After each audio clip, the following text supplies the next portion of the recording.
Hello, welcome to creating Telegram bot.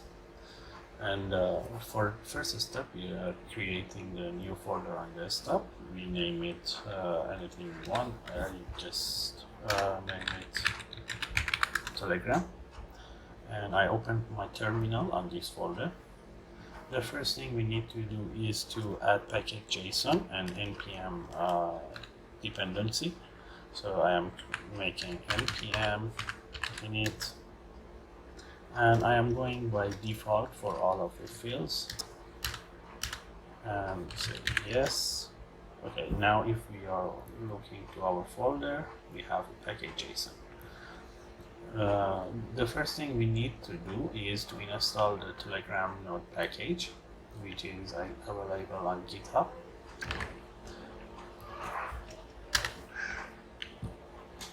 After the package is successfully downloaded, we going to need to have the index.js file, as you can see in our package.json. Our main file is index.js, which we do not have right now, so we are going to create it. And we have it in here right now. Okay. And our package is installed as well. The first thing we need to do is to implement our package. And if we're going through the documentation, we can just copy this part, paste it in our index file, and we do not need this for now. Also, I'm removing the comments for to be cleaner. Okay. We need our Telegram bot token.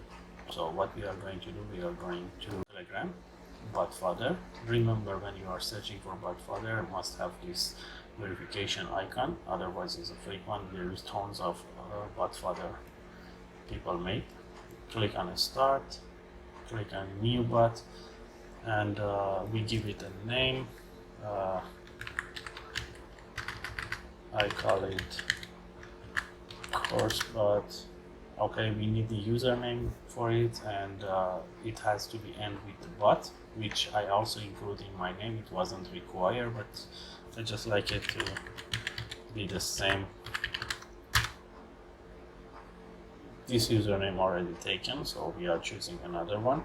We say Rando course bot.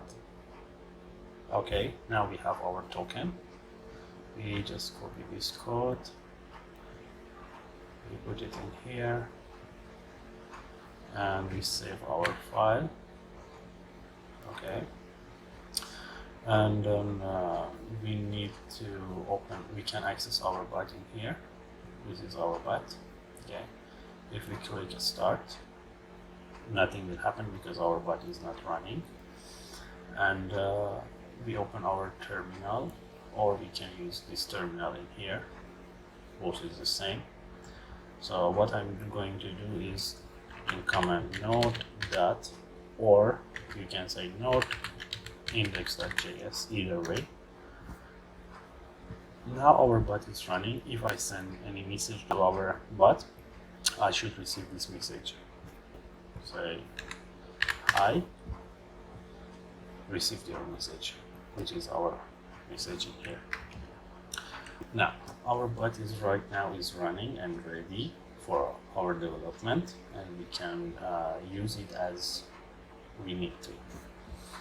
In the next video, we are going to have our bot secure and our code more cleaner by having env file and config file. Thank you for watching.